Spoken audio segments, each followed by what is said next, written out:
Shit. All right, do you want to get cracking? Let's do it. Crack-a-lackin'. Crack-a-lackin', jumping straight into it. I think it's your turn to introduce us. Hey everybody, it's Glenn and Chloe here. We do a special little bonus content video that comes out every Wednesday called Up Late with Glenn and Chloe, which stems off the Good Movie Monday podcast. We like to just get together and have a little chin wag and a cuppa and just chat. Couldn't have put it better myself. You could have. I know you could have. You have. Oh, it's good to see you. How have you been this week? It's post Easter week. Yes. Yep. Had a little bit of a sick spell, but we're better now. So good. Not a sick spell for Easter. Yeah, no, my family have really good timing. We had COVID on Christmas and gastro on Easter Sunday. So wow. So yeah. it's not a product of too much chocolate consumption or no, like my poor boys did not get to have an Easter hunt. They didn't even ask to eat their chocolate on Easter Sunday. Yeah, there's something wrong if the kids are not into it. Yeah, no, it was definitely bad, but we're healed and recovered now, which is good. How was your Brilliant. Easter weekend? Yeah, it was fantastic just to have a long weekend. It was desperately needed. We did a bit of an overnight getaway down on the peninsula, which was fun and relaxing, and sad to say, did not have a single Easter egg the entire time, like for the whole weekend, which is unheard of for me. Are you okay? I know, right? I have no idea what's going on. My husband tried to eat my red tulip bunny and I almost, cut his fingers off.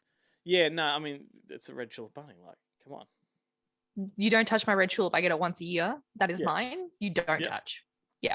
Totally. But, and I thought to myself too, like, once Easter's over with, the eggs are going to come on sale, go snap up some cheap ones. And I walked into the supermarket on Easter Sunday, like the day of the eggs, right? Mm-hmm. In the afternoon, all gone. Not a single one left. What? I know. What the fuck? They'd replaced it with Mother's Day shit. It's like, no, hang on. What are you doing with that chocolate? Like, you could destroy it or sell it cheap. Like, unless it was all sold. I doubt it. Well, I'm glad that Mother's Day is coming up because that's my day. Yeah. We'll have to do some kind of special. Yeah, I'd hope so. We deserve it. Yeah, we could watch the movie Mother's Day, do like a live stream. Oh, no, that's a terrible movie, but it's a nice idea. No, you're thinking of the Gary Marshall one. I'm thinking the trauma horror one from the 80s. Of course you are. Hey, but I'm on board for the sappy one too, because I'm a sucker for sappy rom-coms. It's sappy, but it's not great. No, that's not great. I never said it was, but that's part of a very not great trilogy. So I'm on board. The first one was all right. The following one's not so much, but yes, we should definitely do something like that. What have we got this week? What's been happening in movies? Well, let's start with the sad news. Gilbert Gottfried died, and that's fucking hell. Like, we've had Norm Macdonald, we've had Louis Anderson, we've had Bob Saget, and now Gilbert Gottfried. Don't forget Betty White. Betty White too, but what I'm getting at is these are four people that were always in each other's photos. Like, they revolved around the same universe. They occupied the same spaces, same clubs, same podcasts, like, and all about the same age. It's an assault on comedy. I'm sad to say that I don't really know Gilbert Gottfried other than Iago.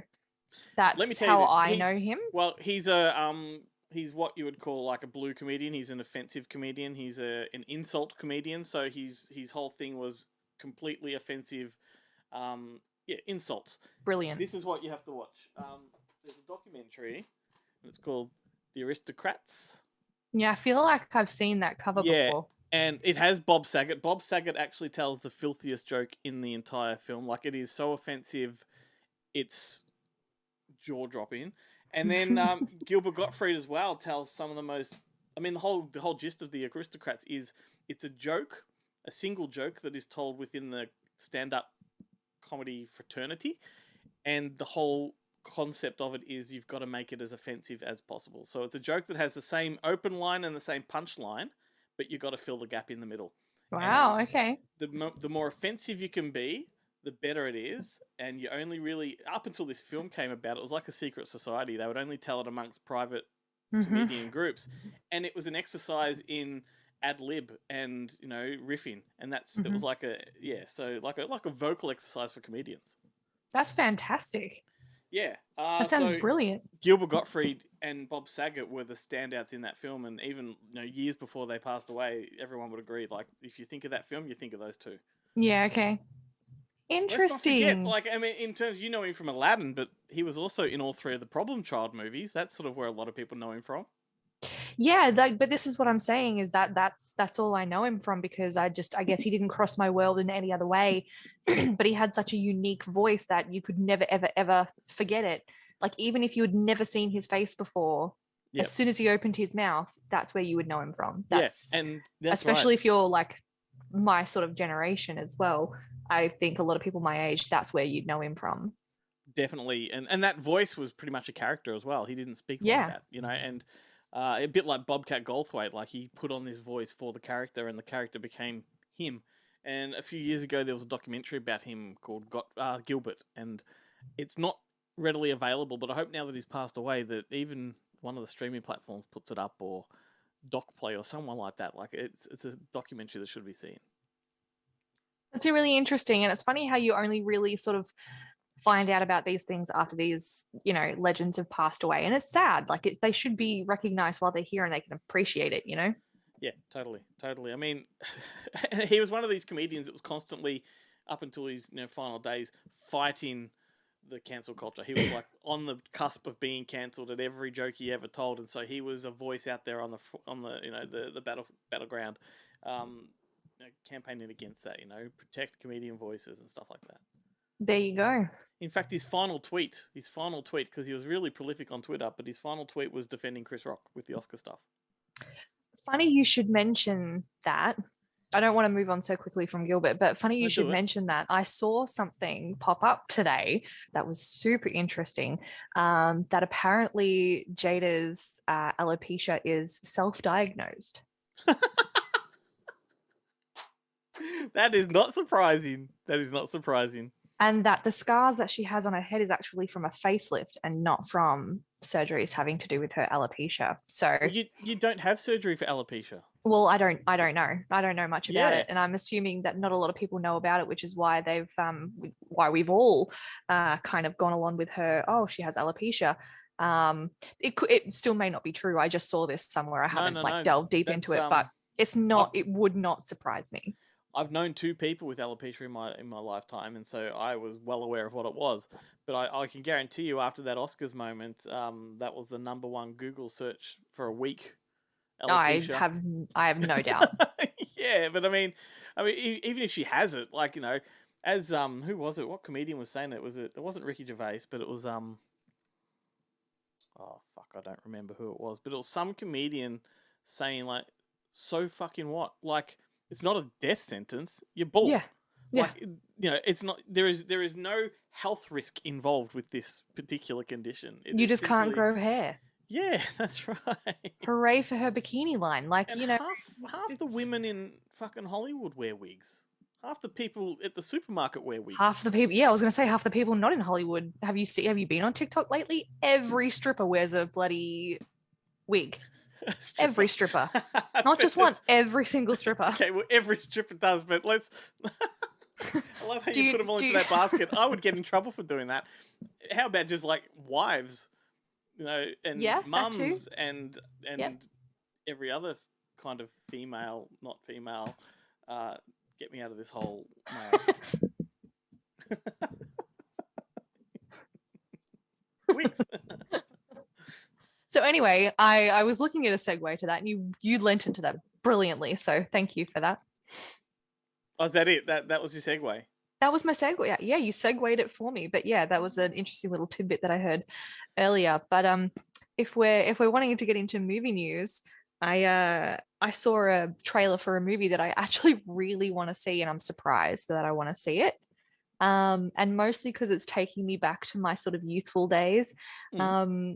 Rebel Wilson's her senior year. which is a Netflix film. Like I think it's her second Netflix film, if I'm not mistaken. Yeah. So have you seen the trailer for it, or? I have, yeah. And I said the first thing I said to my wife was, we should watch that. You know, Mm. I am not a fan of Rebel Wilson's whatsoever. Uh-huh. I have a very strong suspicion I know exactly how it's going to play out. I like the concept though. The concept really, tickles me. Yeah, I don't know. I've always had sort of like this weird relationship with Rebel Wilson, and I still remember her from her Fat Pizza days. Honestly, I remember her Yeah. very vividly, Yep. watching her when I was younger. But I've never sort of loved her. I thought she was funny, but she's not that funny. Yeah. And she's like a this is a really mean thing to say, I think, but she's like a car crash. Yeah.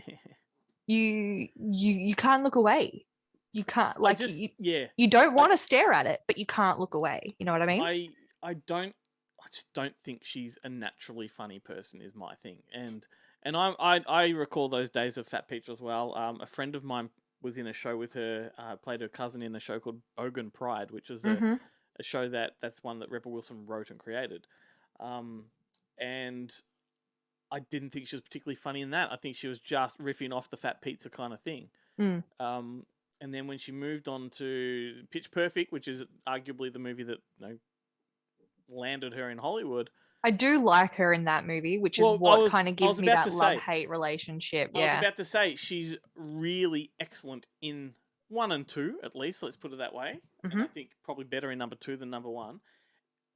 But it's a one-trick thing. Like it's there is no dimensions to it, and everything she kind of does around it feels the same. I think she was awful in Jojo Rabbit. I think she was awful in the Sacha Baron Cohen one. I can't remember what that one was. I quite liked her in Jojo Rabbit too, to be fair. I thought she was quite funny in Jojo Rabbit, but I guess she's playing the writing rather than... and I don't necessarily blame her. I blame Taika Waititi because I think she's just... Her character doesn't belong in that film. It really, really breaks the rhythm and the flow of what's going on. I think he's putting too much comedy where there's already subtle comedy.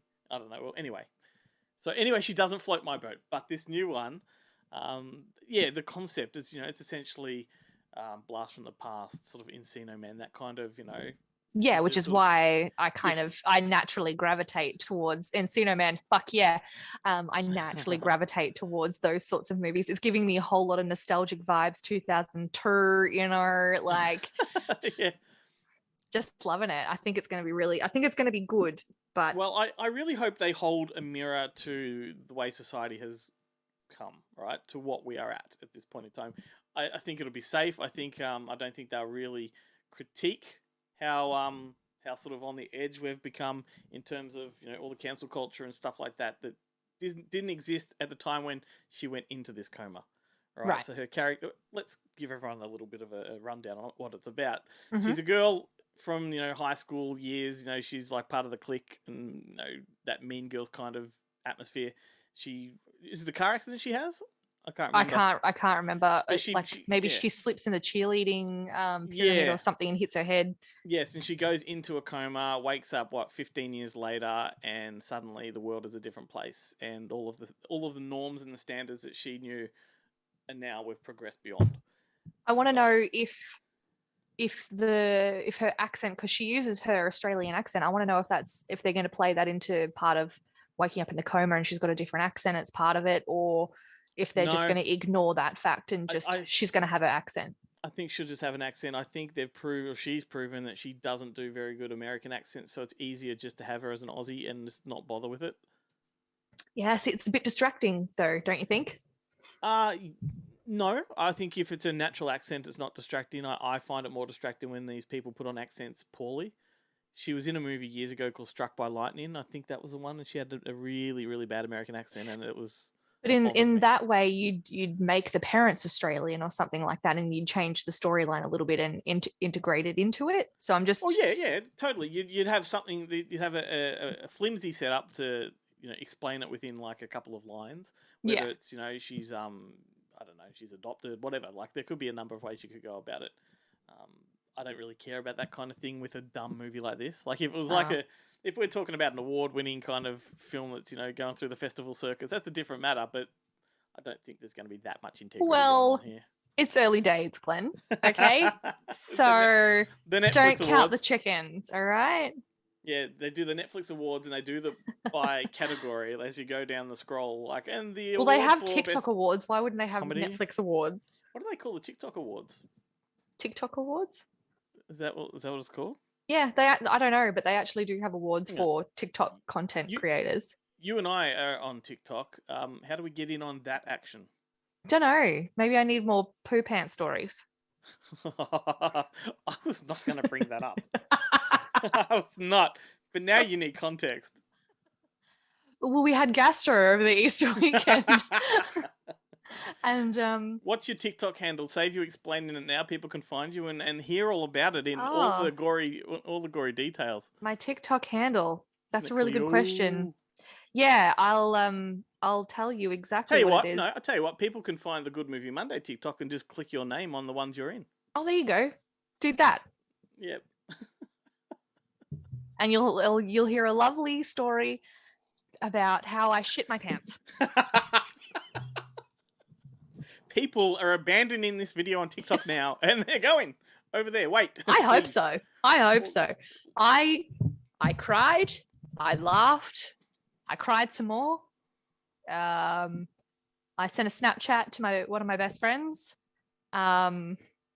explaining to her, and it was so mostly just. It wasn't a Snapchat, as in like of my poo pants. No. I don't have a lot of shame, just enough not to do that. Look, I know you well enough to know that you're an open book. You like to share stories, and I've seen all of your TikToks. I was shocked. Really? To be fair, I did delay it a day telling the story. I wanted to capture my raw emotion in the moment, but I didn't feel like I could portray it properly. But so it is. I highly recommend this video because there are moments that you can kind of see the regret in telling the story. But then you've also got to remember that this is sort of a pre-record, app. You don't have to actually publish this shit, right? But you got to the end and you sat on it and you thought, yeah, I'm gonna do it. Yeah, absolutely. I mean, you're just looking for those. You're just looking for the fucking. You're looking for the TikTok glory. I do this on my own personal Facebook as well. I think you need to find the humor in things, because if you don't, you will just be depressed and cry all the time. So in moments like this where I feel I could really go into a downward spiral, I need to take it and I need to roll with it and make it funny, because if I don't, I will get depressed. But also I feel like if other people who aren't sort of as confident in that way, they can see that I'm putting it out there, so they shouldn't feel so embarrassed or whatever. So that's basically why I do it. Thank you very much, because you haven't posted like a good story on your Facebook for a while, so now it's on TikTok. More people can enjoy the life of Chloe. So that's true. Although I have not put a lot of TikToks on my personal Facebook because I'm quite afraid of what my friends will do. So there is that tiny little bit of shame there. It's a good thing none of them watch this. I mean, a lot of people that I know watch this, so. Okay, well, hit us up in the comments, everyone. Please. Yes. Let's move on from shit for pants over there. And what else have we got? Well, did you read about... what am I going through here? Okay, so, Thandie Newton, the actress, or she's changed her name from Thandie Newton to Thandinidi something Newton. I mean, I haven't had a stroke. I have not had a stroke. Are you sure? I know. Thandie Newton. I thought it was Tandy, but it's Thandie? It's probably Tandy.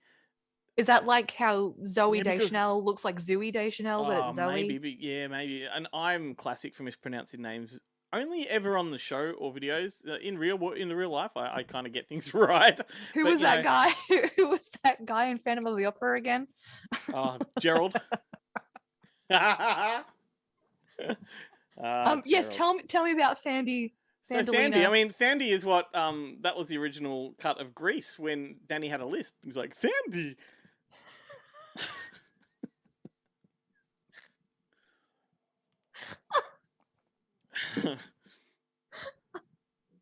So she has Sandy. oh, Sandy, baby.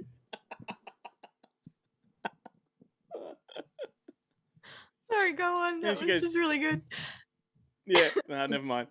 Okay, what do we got? She, I guess, controversially exited Magic Mike 3 over a fight she had with Channing Tatum. Apparently, they got into a massive row on the set over something really stupid. Like, I can't remember what it was, but it was something really fucking dumb. I think it was the Will Smith thing. They had an argument over that. And I don't know if you know of her reputation. She's got one. Like, she's known as being difficult and a prima donna and all these things. And she got in this fight, made a massive scene, and because he's the producer of the film, he just walked off and he's like, fuck it, not working with her. So good on him. She was essentially dismissed. Her story is that she left the project, but I don't think that's how it went down. And I know who she is. Yeah. Yeah, and she's been replaced with I've forgotten her name. No, I haven't. It's Jada Pinkett Smith. Selma.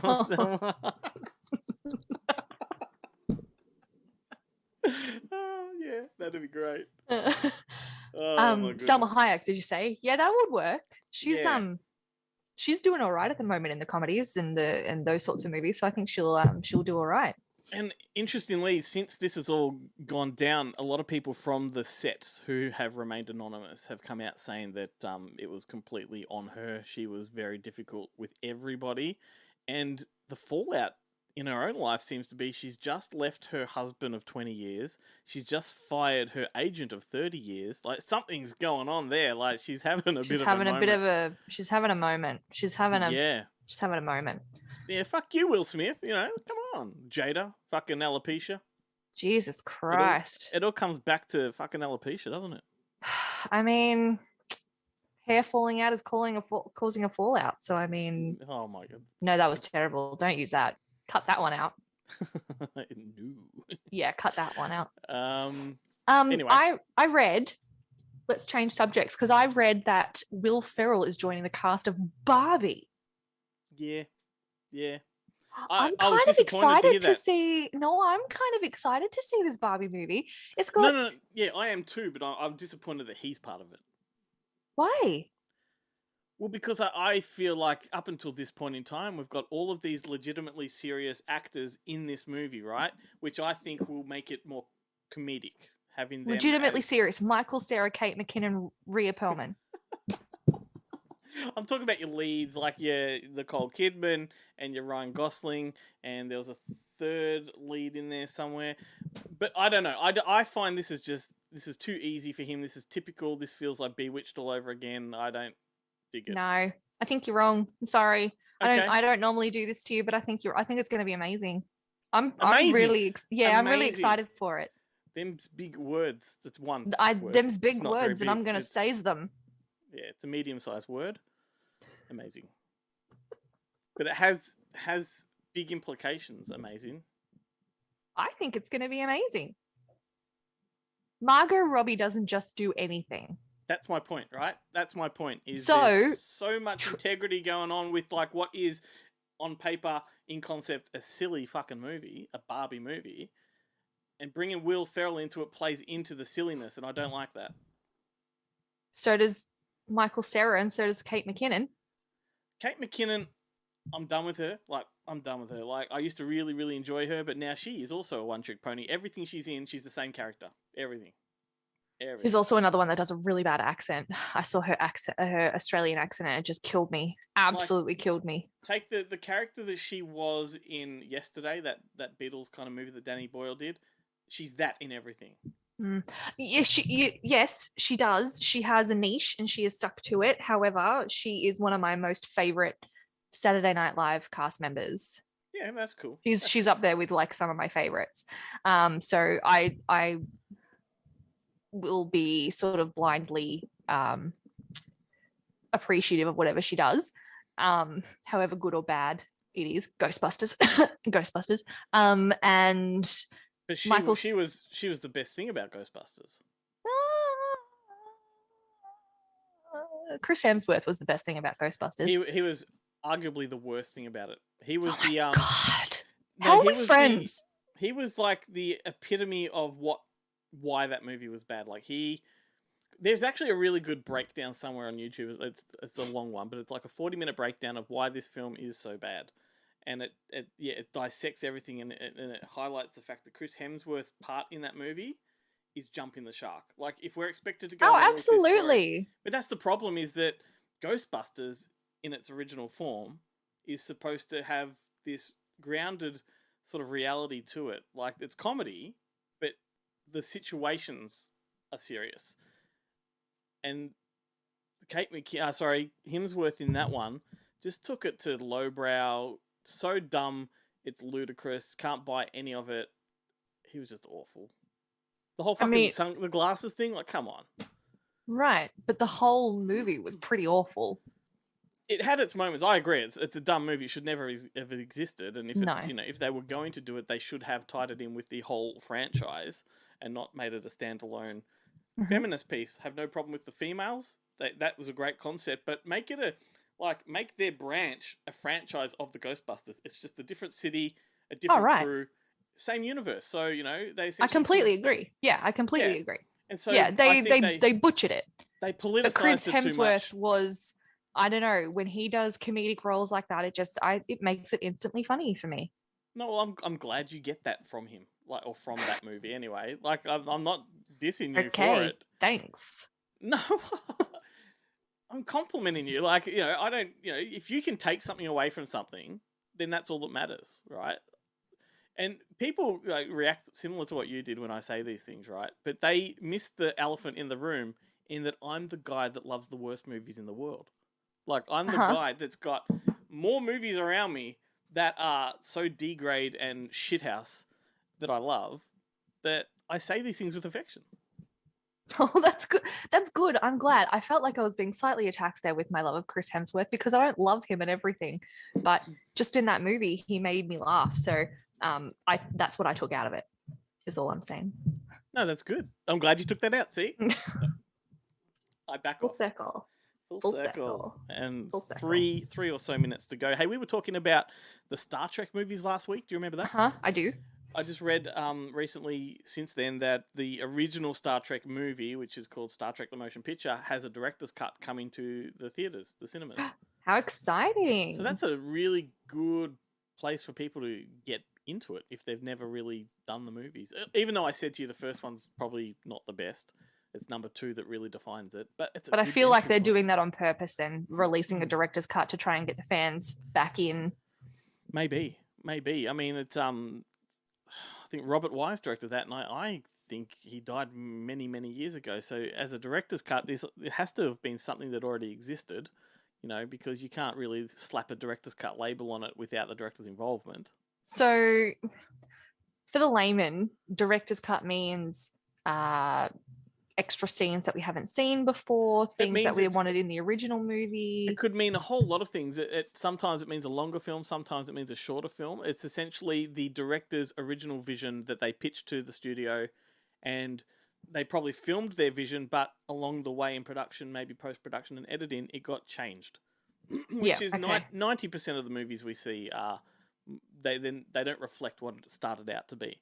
And some directors have enough power and sway that they can get the film back after release and make it according to the original vision. So Ridley Scott did that 3 times, actually, with Blade Runner. Famously, Wolfgang Peterson did Dust Boot, turned it from a 90-minute film into a 4-hour film. In reverse, Peter Weir took Picnic at Hanging Rock and removed stuff he didn't like and made it a much shorter film. So it's a director just either giving it their original vision or going back over it and going, you know what, that didn't work, take that out. I feel like if you're going to make a director's cut, and no offense to the directors that did this, but I feel like if you're going to make a director's cut, you wouldn't be cutting stuff out of it to make a shorter film. The fans want to see something added to it that makes it it's got nothing to do with the fans. It's got nothing to do with the fans, because the films then what's that the arrive... point of releasing it? Well, the point is, this is a big conversation all about the industry. So when films hit the big screen, it's the studios that have tampered with it. It's the producers and the bigwigs in the studios that change things because they think they know where their finger is on the pulse, and they're almost always wrong. So a director is just a gun for hire. They don't really have control over their film. It's the producers in the studio that do have all the Yeah, power. no, I understand that. I'm just saying, as a person who, if I'm a fan of, let's say, because let's say I'm a huge fan of Harry Potter. If they came back out and said, we've changed the Harry Potter film, we've just cut a whole bunch of stuff and we're going to re-release it, I'm not going to go see that. Well, I would definitely. So what they would have done, they wouldn't have done it for no reason. What they would have done is they would have, if they're going to remove stuff, which when I say directors remove it, more often they add stuff, but sometimes they remove it. And when they remove it, it's to facilitate a better flowing story. So Peter Weir with Picnic at Hanging Rock removed stuff that actually didn't really have any purpose to be in there. It might have been cutaway scenes of things that are just there for filler. It might have been a subplot that really is irrelevant, that kind of stuff. And they quite often rearrange the movie and change it. Like, look at Zack Snyder's director's cut of Justice League. I mean, that completely changed the entire dynamic of what that story was because the studio got involved and butchered it. There you go. I didn't know that. I haven't seen either of them. So. Yeah, but director's cuts, like, fans should be excited for a director's cut because it is the vision that was intended.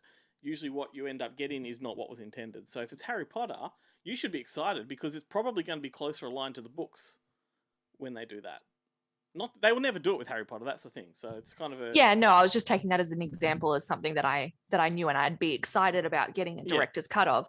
But yeah, I just don't know why things would be cut out. Well, I feel like that would Here's deviate. another one. For example, Natural Born Killers, the Oliver Stone film, they had to cut that one dramatically to get it past the censors, right? To get an R rating, right? So they released it with an R rating, and then Oliver Stone a few years later got his hands on the film and restored it, put all of the stuff in it, like, for example, Tommy Lee Jones getting his head cut off, all that kind of stuff. There's a prison riot, and he gets his head... Spoiler alert. No, it's not a spoiler alert. It's notorious, and it's part of the whole flow of the film, but they put that back in. Had his head on a pike and all that kind of stuff. Stuff that just got taken out because it was too much, they put back in. And yeah, if you're a fan of the original film in its presentation, you will want a director's cut because it's you're getting something good. I think I was getting hung up on you talking about directors just cutting things out and not re-adding things, if you know what I mean. Like that's what I was getting hung up on. I shouldn't have, but I was. No, but once again, they just remove stuff in order to make it a better film. So it's just stuff that was not necessary. But I could talk about that all night, but we're pretty much run out of time. So okay, sorry. No. Like, that's a good conversation to have. We should do a whole show on director's cuts. That'd be to be continued. Yeah. All right. Yeah. So I know you've got some washing to do, shit stains to remove, and always. Constantly just shitting my pants. Yeah. Well, one time, but it feels like all the time now. No one will forget it, and you won't live it down.